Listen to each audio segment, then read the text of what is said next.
Ayah ibunya itu di surga dipanggil, dipanggil, dipanggil, ketemu lagi sama nih anak. Ini lagi di pertengahan jalan nih antara hisab ini mau dibawa ke neraka. Ya, ini anak komen nggak nerima. Ya Allah, apa nih begini? Ya Rabbana khuz bihaqina. Ya Allah, Anda punya hak, ambilin hak saya. Saya punya hak untuk diajarin, tapi saya nggak pernah diajarin.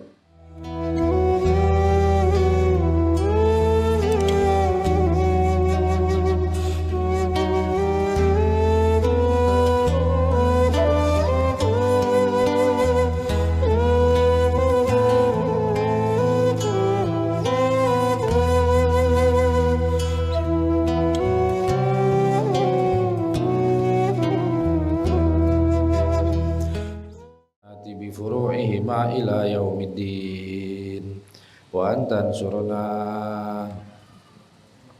wa taftaha alaina wa tarzuqana wa tahfazana wa taghfir lana wa li jami'il muslimin ya Allah ya Allah ya Allah ya Hayyu ya Qayyum la ilaha illa anta Allahumma 'allimna ma jahilna wa zakirna ma nasina wa fahimna ma la nafham wa zidna ilman wa zidna ilman wa zidna ilman wa alhiqna bisalihin. Bismillahirrahmanirrahim. Alhamdulillah wassalatu wassalamu ala rasulillah sayyidina maulana Muhammad ibn Abdullah sallallahu alaihi wa ala alihi wa ashabihi wa azwajihi wa zurriyyatihi wa ahli baitihi al-kiram ajma'in, amma ba'd. Qala al-mu'allif al-musannif rahimahullah wa nafa'na bi ulumihi wa bi nafaatihim wa bi barakatihim fid dharain amin. Berkata pengarang, penyarah, semoga Allah Ta'ala memberikan kepada kita ilmunya, manfaatnya, rahasianya, barakahnya, kepada kita, yang mengenalkan kita, yang mengantarkan kita sehingga mendapatkan keselamatan dan kebahagiaan hidup di dunia dan akhirat, amin. Bab syuruti wujubi shalah, masuk bab tentang syarat wajibnya salat. Udah kemarin nih. Islam baligh, Islam Islam asli namanya, bukan Islam kembali dari murtadnya. Yang kedua baligh. Ya, baligh itu maksimal 15 tahun, laki-laki itu perempuan. Minimal 9 tahun wanita haid komariah. Hitung 9 tahun dari hitungan bulan komariah, bulan Arab. Tandanya baligh. Yang kedua, tanda baligh yang kedua adalah mimpi. Mimpi hubungan baik laki-laki ataupun perempuan.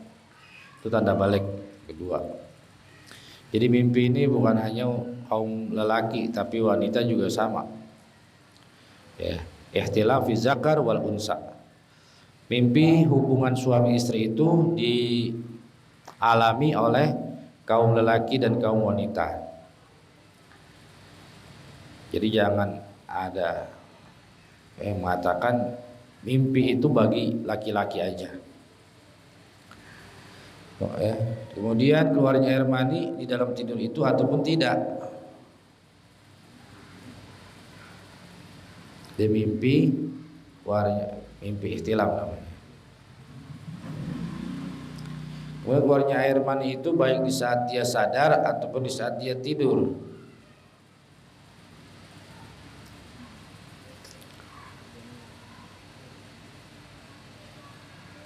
Ya, ini tanda balik.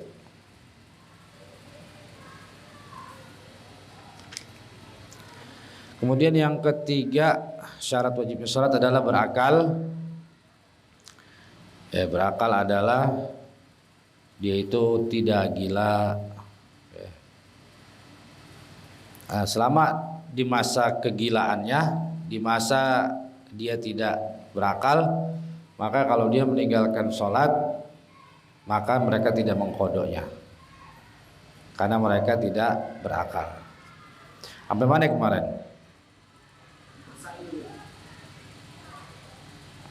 Itu dah ya.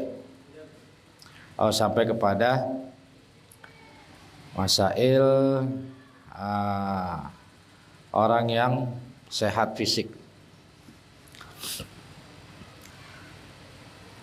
yaitu kalau dia tidak buta ataupun tutuli. Masail yajibu alal aba'i wal ummahati amru auladihim. Di sini diterangkan nih masail. Yajibu alal aba'i wal ummahat, wajib bagi bapaknya kandung, wal ummahat ibu kandung, amru auladihim al mumayyizin bis shalah, untuk mendidik, mengajarkan, memerintahkan mereka al mumayyiz anak kandungnya sebelum balik bis shalah, untuk ngajarin sholat. Tuh, bukan guru ngaji. Kalau itu anak sampai balik nggak sholat, dosanya bapaknya ibunya, bukan kewajiban guru ngaji. Ya, ini diterangkan di sini. Auladihim mumayyizin bis shalah. Iza balagu sab'a sinin, jika mereka sudah balik di saat umur 7 tahun. 7 tahun udah tamyiz, udah ngerti cakep, jelek, cantik, ganteng. Ya, laki-laki udah mimpi misalnya. Perempuan udah mimpi misalnya. Ya. Itu wajib tuh. Umur 7 tahun itu udah wajib ngajarin. Sekarang bapak ibu kandungnya gak tahu gimana ngajarin. Ditanya, Pak, syarat sholat apa ya? Wudu, terus ada kiblat, terus rukunnya sholat apa ya? Rukun sholat angkat tangan, Allahu Akbar, ya iftitah, Allahu Akbar kabira, Fatihah, itu semua rukun sholat. Iya. Sunnah hayat dikiranya rukun. Itu sunnah. Tahu sunnah ya? Ya. Sunnah dalam sholat ada berapa? Bingung, nggak tahu. Nih. Jika orang tuanya aja nggak mengerti tentang sholat, bagaimana mau ngajarin? Ada orang nggak bisa nulis bisa ngajarin orang nulis? Ada nggak? Nggak bisa. Ini kewajiban bapak kandungnya, ibu kandungnya. Nanti reuni itu di neraka. Ini nggak bohong. Reuni di neraka. Akhirnya bapaknya di masa tua nih, umur udah kira-kira 40-50 ya, udah maunya ibadah aja deh. Ya. Namun meninggal ya, apa namanya? Udah ingat sakit, udah ingat mau mati. Akhirnya ibadah. Namun disayangkan nih, mereka yang nggak mengetahui ilmu agama, nggak belajar ilmunya, umur 50 tahun udah ingat mati, ingat sakit, tetap aja ibadah tanpa ilmu. Lalu membiarkan anak-anaknya pun sama ibadah tanpa ilmu. Seandainya mereka berilmu, udah, misalnya dia belajar akhirnya, ingat ya, untuk bekalnya nanti kalau meninggal gimana nih, dia tahu nih anak semua nggak bisa nolong, wadah anak harus ngaji nih, akhirnya kongkong nih bawa bapak ngaji, ibadah dengan ilmu ibadah. Akan tapi dia tidak mengajari anak-anaknya yang nggak tahu dari perkara agama, yang anaknya nggak tahu nggak diajarin, dibiarkan. Maka keluarga yang seperti ini itu reuni nanti. Ketika dihisab di padang mahsyar nih, si anak ini divonis karena dosanya banyak, ibadahnya nggak sah, nggak diterima, maka sama dengan nggak ibadah. Ibadahnya aja nggak diterima. Dari situ aja udah minus. Kalau ibadah nggak diterima itu udah minus, berarti dia nggak beribadah. Kalau itu perbuatannya wajib, maka sama dia meninggalkan yang wajib. Kalau yang nggak sahnya adalah sunnah, dia hanya walaupun dia ngerjain sunnah, tapi itu nggak sah. Itu minusnya dia sama dengan orang yang tidak mengerjakan sunnah. Kalau itu perbuatan sunnah, ibadah yang dia kerjakan sunnah yang tidak sah sama dengan tidak mengerjakannya, sama aja dia tidak mengerjakan sunnah. Tapi kalau perkara yang wajib, ini yang kalau nggak dikerjakan itu dosa besar. Nah, mereka yang mengerjakan tanpa ilmu nggak sah, maka sama dengan orang yang mengerjakan dosa besar karena meninggalkan yang wajib. Kalau dia tidak sahnya karena ngerjain yang sunnah, nggak dosa, karena itu perkara yang sunnah. Karena orang yang nggak mengerjakan sunnah nggak berdosa. Tapi orang yang meninggalkan yang wajib itulah yang berdosa. Kemudian divonislah oleh ketika ditimbang, maka diseret, dibawa ke neraka. Maka anak-anaknya ini komen langsung sambil diseret nih, dibelenggu tangannya, lehernya, perantai. Anak ini berkata, ya Rabbana khuz bihaqina. Ya Allah, aneh nggak redo begini. Ini anak nih, aneh didiamin di dunia, aneh nggak diajari dari kecil, aneh nggak tahu syarat wudhu itu apa, rukun wudhu apa, saya nggak pernah diajarin dari kecil sama bapak saya, sama ibu saya. Ini ceritanya di dalam riwayat hadis. Ini hadis ini. Ketika disampaikan hadis ini ayah ibunya ini sedang berada di surga. Karena mereka jadi ahli ibadah, ya, haji, bapaknya haji, ibunya haji. Atau marbot, suka ke masjid. Pokoknya ibadah udah. Karena udah tua ya. Disebutkan ayah ibunya itu di surga dan di neraka itu dipanggil.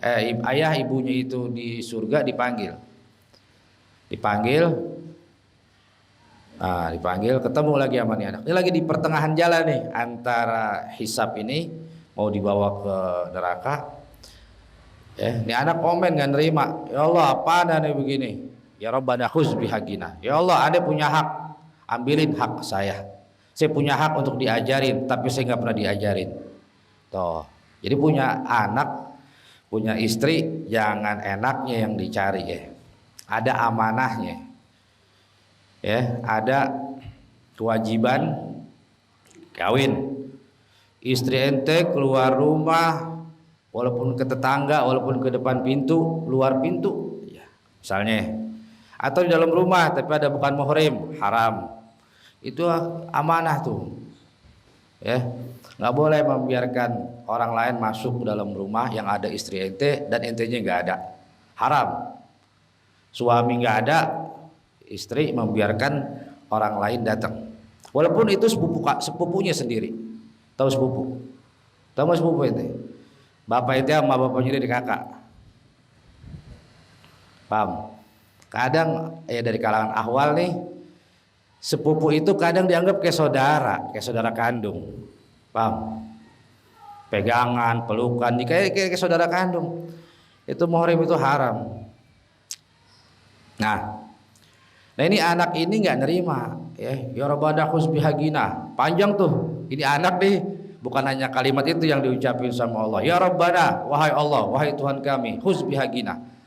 Ambil hak kami, saya punya hak, ya. Kata ini anak nih ngomong sama Allah Ta'ala lagi disertai malaikat. Malaikat, tar dulu, bilangin sama Tuhan ente, bilang sama Allah, ya Allah, saya punya hak, saya lahir, saya kecil, saya punya hak untuk diajarin, dididik, tapi saya nggak pernah diajarin apa itu rukun sholat, apa yang batalkan sholat, apa itu wudhu, apa yang batalkan wudhu, saya nggak tahu. Apa yang haram, apa yang haram, megang kulit wanita haram, melihat yang bukan muhrim. Saya nggak pernah diajar gitu-gituan. Apa kata ini anak? Wala yu'allimna ma jahilna, kata si anak. Karena bapak kami sekarang enak di sorga, ibu kami di sorga. Padahal dia nggak pernah ngajarin apa yang kami nggak tahu. Yang kami nggak tahu kami didiemin aja, nggak diajarin. Kalau ini haram saya nggak tahu, itu dibilang haram saya nggak pernah dicegah, pacaran nggak pernah dicegah, keluar malam kemana nggak ditanya, pulang dari mana udah sholat belum nggak pernah ditanya. Akhirnya apa? Ini bapak ibu kandungnya lagi di surga dipanggil, ditanya betul, ya benar, ya. Dari kecil dari sebelum balik nggak diajarin, sehingga udah ini balik, udah waktunya sholat harusnya udah sah, tapi dia belum tahu mana itu rukun. Maka Allah Ta'ala ya memerintahkan malaikat ini untuk membawa ibu bapaknya ini yang didatangkan bersama-sama itu anak masuk ke nerakanya Allah Ta'ala. Ya, ibu bapak itu nggak bisa ibadah sendirian, nggak bisa. Ya, alim sendirian nggak bisa. Bapak ente misalnya ahli ibadah, kemudian ente nggak tahu ibadah, nggak tahu yang haram. Oh ini haram ya, saya nggak tahu. Itu nggak dikasih tahu. Ya, maka ente berbuat itu karena ente nggak tahu, nggak dilarang, nggak dikasih tahu ini haram. Ya, maka dosa yang ente kerjakan dilimpahkan kepada orang tuanya juga. Ya, maka bersama-samalah di neraka. Ya, makanya banyak yang di rumah nggak ngerti ibadah, ngerti sholat, yang zina, yang aurat nggak ngerti. Bapak kandung ngelihat anak kandung dikira itu udah halal aja udah. Iya. Ya, itu mah anak kandung saya. Atau si anak juga sama. Saya ngelihat paha emak saya dikiranya halal aja. Di dalam rumah nih, nggak usah jauh-jauh, nggak usah keluar rumah dan ngelihat orang lewat pakai celana pendek. Di dalam rumah, anak ngelihat paha bapaknya, anak kandung ngelihat paha bapaknya, bapak pakai celana pendek. Ya, atau bapaknya ibunya ngelihat anaknya pakai celana pendek. Mengira apa? Apa itu anak kandung. Ternyata di dalam rumah ini mereka lagi sedang pesta maksiat. Pesta maksiatnya apa? Bapak kandung melihat anak yang sudah balik antara pusar dan lutut itu haram. Paham nggak? Anak melihat bapak ibu kandung antara pusar dan lutut itu haram. Ini bapaknya pakai celana pendek, emaknya pakai celana pendek. Atau orang tuanya yang ngelihat anaknya pakai celana pendek, udah balik nih, ya, udah balik, udah perawan, udah perjaka pakai celana pendek. Bapaknya ngelihat anaknya pakai celana pendek, ibunya ngelihat anaknya, itu haram. Gak usah keluar rumah. Oh ini haram, ini aurat. Di dalam rumah aja lagi pesta maksiat. Dari mana? Sebab ketidaktahuan tentang ilmu agama. Karena mau nyepelekan ngaji itu disepelein. Dianggap tuh perkara yang ringan, perkara ya nggak ngaji nggak apa-apa. Udah anak gua aja yang ngaji, misalnya, atau ya yang punya waktu kosong aja. Bahkan orang yang paling sibuk sekalipun, seandainya dia raja, menteri, ya, atau disebutnya daulah, orang yang mengatur negara, ya, itu nggak sah kalau nggak ada ilmu. Kenapa? Karena mereka mengatur, jalanin pemerintah, jalanin tugasnya itu dengan ilmu apa? Nah ini di sini diceritakan, ini masalah di sini. Bagaimana ini anak yang tamyiz? Maka wajib bagi yajibu al-aba'i wal ummahat, wajib bagi bapak dan ibunya memerintahkan ini anak untuk belajar. Tamyiz nih untuk belajar, ya, untuk mengerjakan sholat. Iza balagu sab'a sinin. Ini ketika dia berumur 7 tahun nih. 7 tahun. Wa yajibu darbuhum 'alaiha. Dan yajibu, kalimatnya yajibu, dan wajib darbuhum, memberi hukuman kepada mereka. Beri hukuman kepada mereka. Hukuman ini bukan di penjara, bukannya di gebugin, bukan. Hukuman iza balagu asyra sinin. Tuh. Kasih hukuman. Ya. Kalau mereka nggak ngerjain sholat ketahuan nih. Iza balagu asyra sinin, ketika mereka sudah mencapai usia 10 tahun. Ya, 10 tahun nih. Ya, dari rumah pakai sarung. Ya. Dari rumah pakai sarung, pulang. Nyata ada temennya bilang, Pak Johor nih, Johor ceritanya nih anak ke masjid pakai sarung bawa. Kemudian sampai azan asar. Setelah asar ada sahabatnya yang bilang, Pak, tadi Pak, ini anaknya Zohor di masjid nggak sholat, dia malah bercanda main lari-larian. Umur udah 10 tahun nih. Bapaknya tahu, oh dia tadi jalan ke masjid, ternyata dia nggak sholat sono, malah nongkrong misalnya. Ya, atau cuma main-main doang, ngobrol di masjid lari-larian. Iya. Panggil anaknya, itu Zohor nggak tadi? Udah sore nih, udah asar nih. Udah sore. Tadi Zohor masjid, iya. Sholat nggak tadi? Sholat masjid. Bener sholat. Tadi si Fulan temen ente bilang tinggal sholat. Sholat nggak? Nggak Pak. Ente nggak sholat, hukum langsung. Ya. Walaupun 5 waktu nih di sholat, Zohor sholat, maghrib sholat, ya. Ketika kemudian subuh nggak sholat, dibangunin bangun. Ternyata dia gak sholat, dia malah tidur lagi. Kasih hukuman.